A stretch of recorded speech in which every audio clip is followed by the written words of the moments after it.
Good evening, ladies and gentlemen, and welcome to the 2014 edition of the Economic Times Awards for Corporate Excellence. May I now request Bodhisattva Ganguly, Deputy Executive Editor of the Economic Times. Mr. Ganguly, may I please request you to come up on stage? We will all be keeping track of how the journey goes by following the unfolding script in the Economic Times. And speaking of unfolding scripts, if there's a script writer for our economic blockbuster, it is our next guest who will be delivering tonight's keynote address, the Honorable Finance Minister, Shri Arun Jaitley. Mr. Vineet Jain, my very distinguished colleagues in the Union Council of Ministers, captains of the industry who are present at this Economic Times Award functions, ladies and gentlemen, let me at the very outset thank the Economic Times for having invited me to speak at this function. The Prime Minister works overtime. The ministers are compelled to work overtime.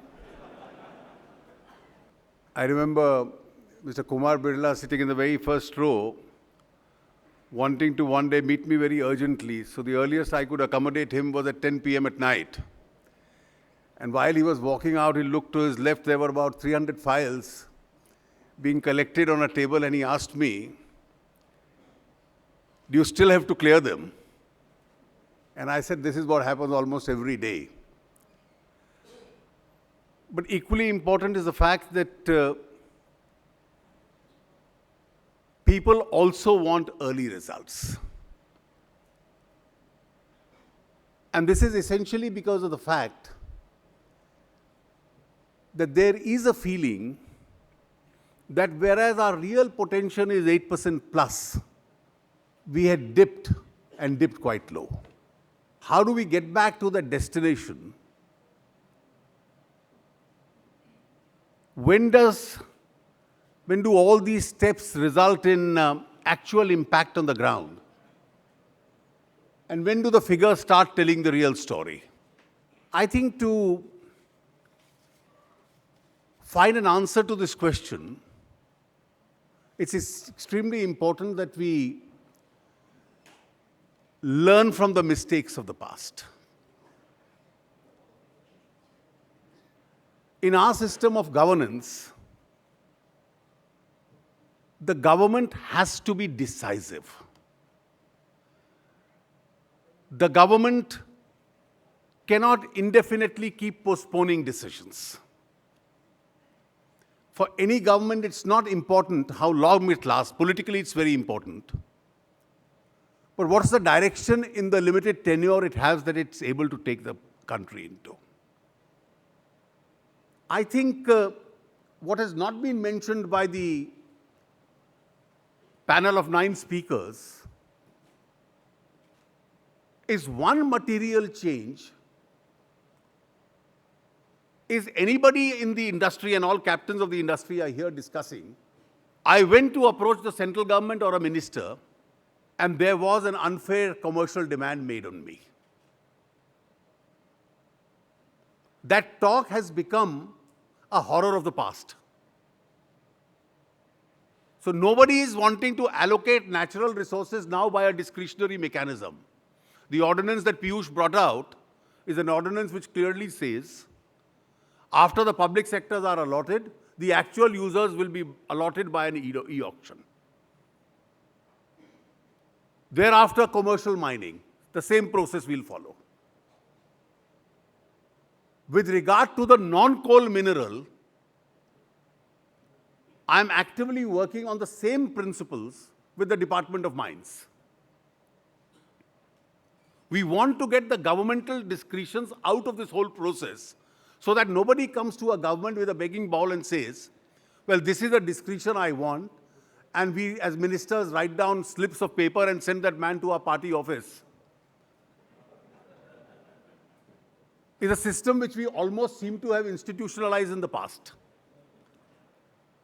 Now, it is this which had brought us down. Now, if you look at the overall approach of this government, there are only 4 sectors which we have opened up. A lot of sectors were earlier opened up.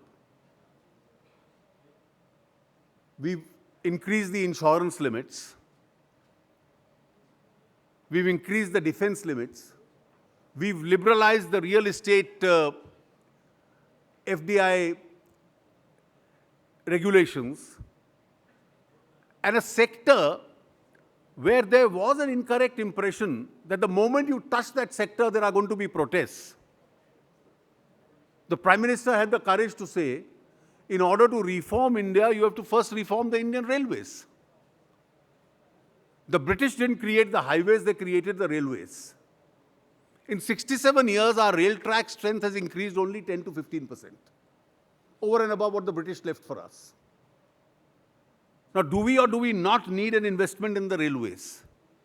Must we be satisfied with a ramshackled railway, or must we have a globally competitive or world-class railway? And I think people of India are clearly now open for the second alternative. And that is why, despite such a major step being announced, nobody has seriously objected, either in the railways or in the coal sector. But unless we get this thought process out, now that I am out of government, how can I obstruct? Unless we change that line of thinking, and I think it's extremely important, some people will try and obstruct, though the national mood is to the contrary. The obstructions won't be able to sustain for too long.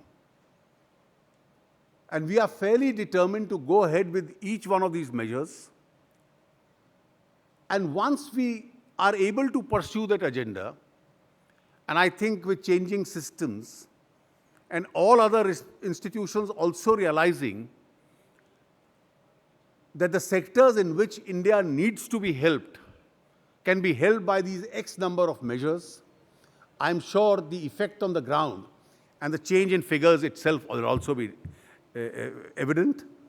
I'm extremely grateful to you for having provided me this forum to express the government and my own viewpoint on the subject of how we can go back to our original potential, which is the 8% plus. Thank you.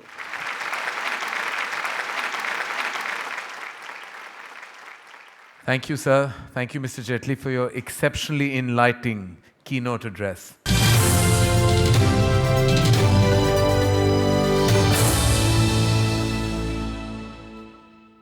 May I now request Mr. Ravi Dhariwal, CEO of the Times Group, to come up on stage to introduce the ET Awards 2014.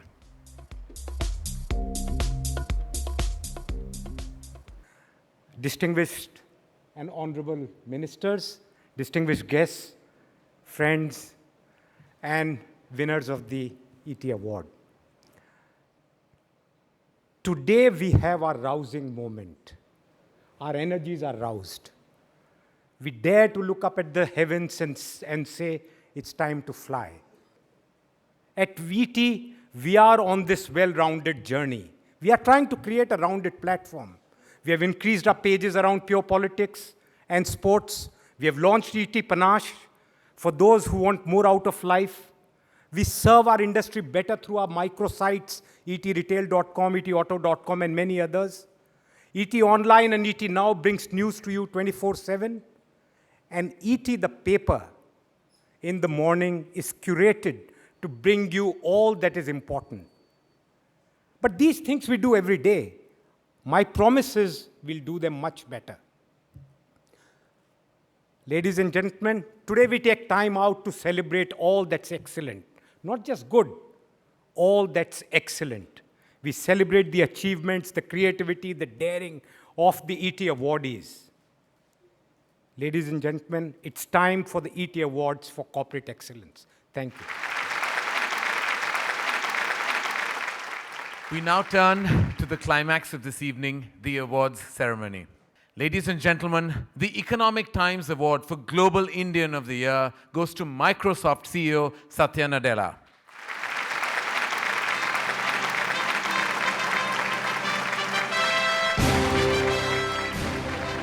Mr. Nadella is busy fixing the cloud or playing cricket that he passes off in Washington as Microsoft Ball. May I please ask Ms. Nirmala Sitharaman to present the award to Bhaskar Pramanik, Chairman Microsoft India, to accept the award on his behalf. Over to you, sir.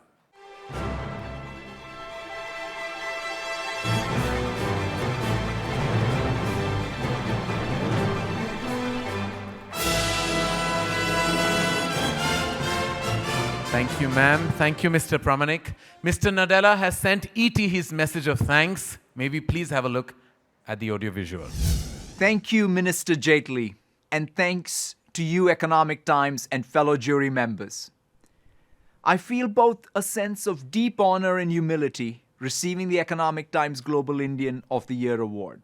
Having grown up in India and never really dreamt of traveling west of Mumbai and landing in Wisconsin nevertheless, my journey has been nothing short of surreal. The ingenuity of the human capital of India is what technology can more fully enable. I look forward to helping realize that potential for every Indian and every Indian business.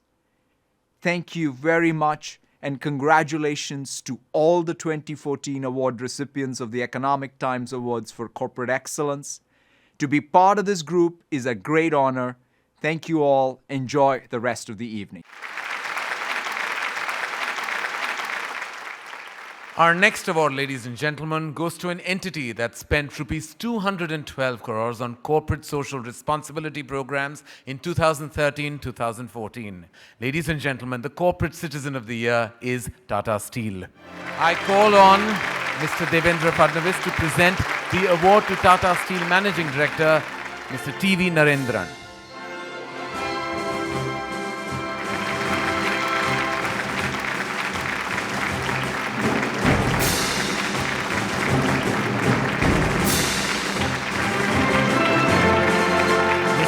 We'd love for you to say a few words. Thank you. It's really an honor and privilege, and I'd like to thank E.T. and the jury. I'd also like to acknowledge and thank everyone on behalf of all my colleagues, past and present.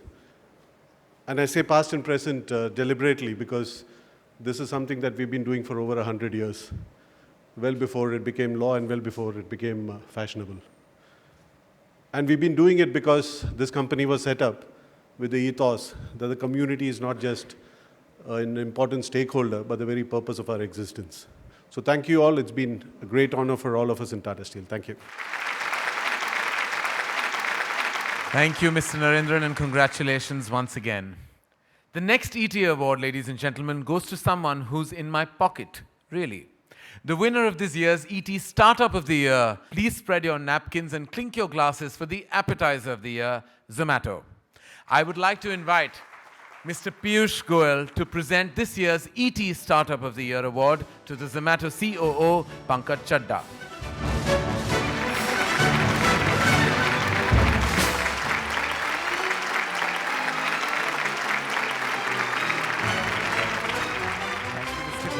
And may I please request Mr. Chadda to share his thoughts with us this evening. First of all, thanks a lot to ET and to the jury for and choosing Zomato as the starter of the year. This is a big win and a big recognition for the entire team spread across the globe. There are more than 1,000 Zomans, as we call ourselves, across the globe right now. Thanks a lot again. Congratulations, Mr. Chadda. Happy days are here again for the great Indian entrepreneurial spirit. So it makes perfect sense that this year the Economic Times has decided that there won't be one ET Entrepreneur of the Year, but two. Our first ET Entrepreneur of the Year award goes to founder CMD of Bandhan Financial Services, Chandrasekhar Ghosh. May I please request Mr. Manohar Parrikar to present the award to Mr. Ghosh.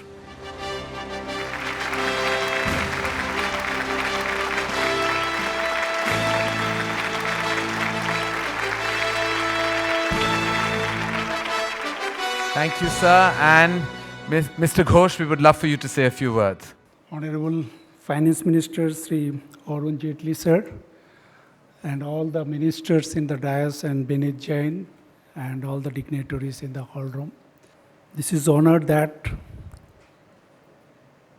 I received this award on behalf of my 14,000 employees and 60 lakhs poor women who have been helped me to come this position. So thank you again to given these opportunities for this recognition to grow more to the people who are unbanked. And I need all of your blessing, your cooperation, all of your help to success in my next challenge. Thank you to all of you on that. Ladies and gentlemen, our second ET Entrepreneur of the Year award goes to Chairman, CEO of Mu Sigma, Dheeraj Rajaram. I would like to invite Mr. Parrikar once again to present the award to Mr. Rajaram.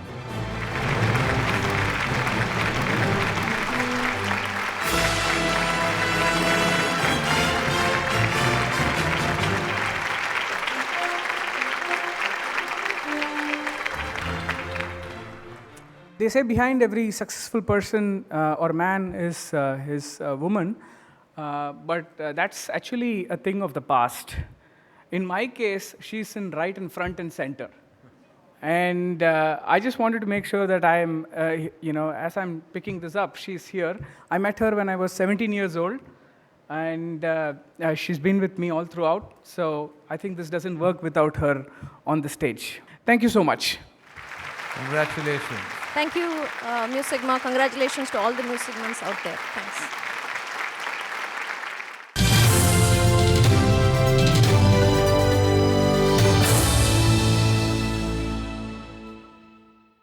Our next award, ladies and gentlemen, is very apt. In these emerging times, what could be more exciting than the ET Award for Emerging Company? Ladies and gentlemen, the award for Emerging Company of the Year goes to Adani Ports and Special Economic Zone.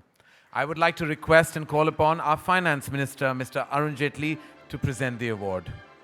Receiving the award is Executive Director, APSEZ, Karan Adani.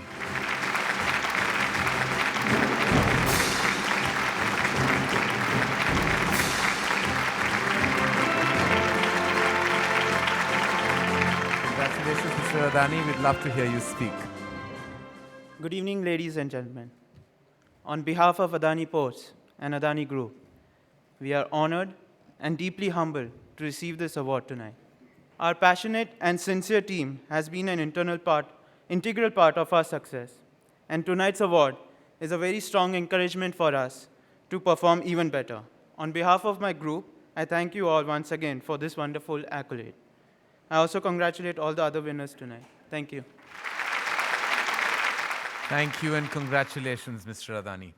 The next ET Award winner reminds me of one of my favorite action stars, Bruce Lee. Ladies and gentlemen, the 2014 ET Business Reformer of the Year award goes to our Regulator-in-Chief, SEBI Chairman, Mr. UK Sinha. Could Mr. Arun Jaitley please present Mr. Sinha the award?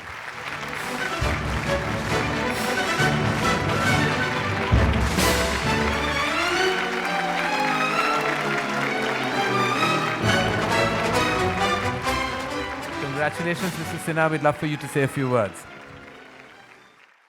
There has to be a first time. And for all of us in SEBI, or each and every employee of SEBI, it's a matter of great honor that for the first time ever, an ET award has been given to a regulator for bringing about reforms in this country. I will close here by saying that we are very honored, each and every employee in SEBI is honored that people now believe that SEBI can deliver reforms without being disruptive. Thank you very much. Congratulations, sir.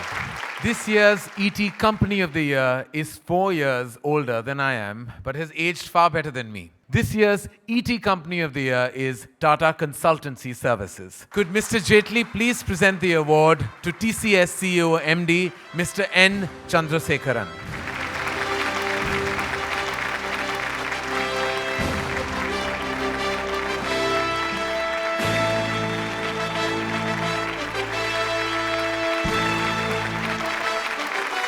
Congratulations, sir, and the mic is all yours.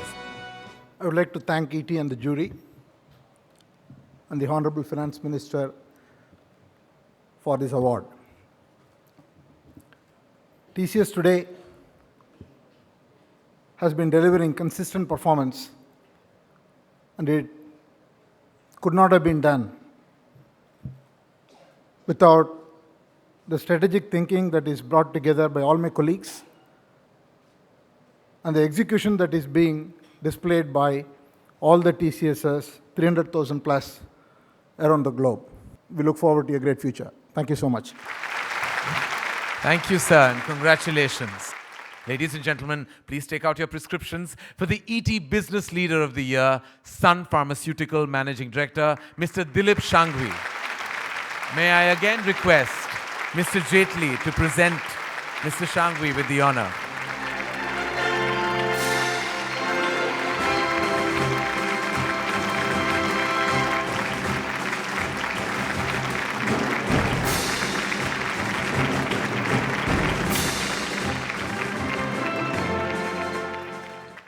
I'm thankful to the jury and Economic Times for selecting me for this award.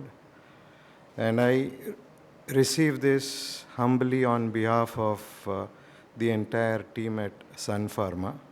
I assure all the jury members and all of you that we'll continue to stay focused. Thank you. Congratulations, sir. And now, ladies and gentlemen, we come to the final award of tonight, the ET Lifetime Achievement Award. This award tonight goes to a man who truly earns it, considering he has achieved so much and more in his life. Ladies and gentlemen, the winner of the 2014 ET Lifetime Achievement Award for Corporate Excellence goes to none other than Yusuf Hamid. I would like to invite Mr. Jaitley again to present Mr. Hamid with this tremendous honor.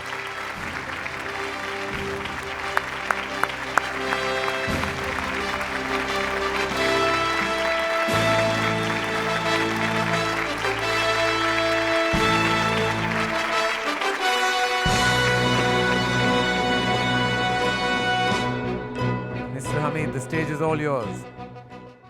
It's a privilege to receive this Economics Times Award, and I do so humbly, and I dedicate the honor to my late parents, my wife and family, and the Cipla team, past and present, who have stood by the company since we started way back in 1935.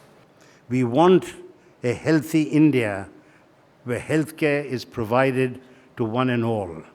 We are deeply committed to the fulfillment of this dream. Thank you once again for the award, and to all of you here. Thank you, sir. Ladies and gentlemen, Mr. Yusuf Hamid.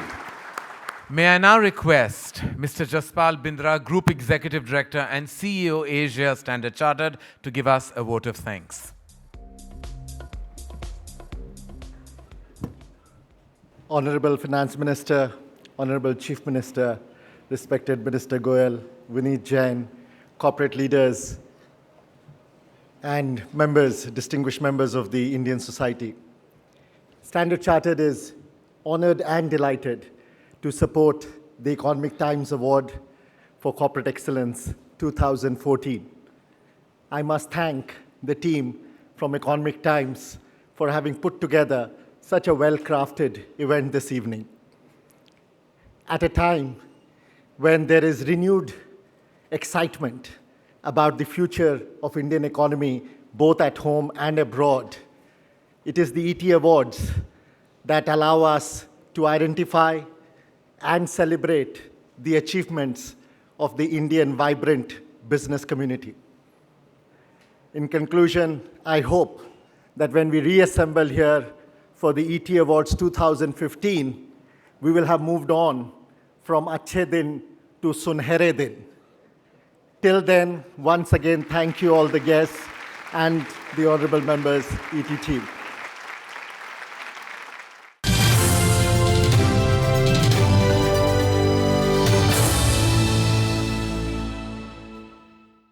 Find us on Facebook at facebook.com/ETNow and don't forget to click the like button. You can also follow us on Twitter at ETNowLive. To stay updated with all our programming, hit the subscribe button on our YouTube channel by logging on to youtube.com/user/ETNow.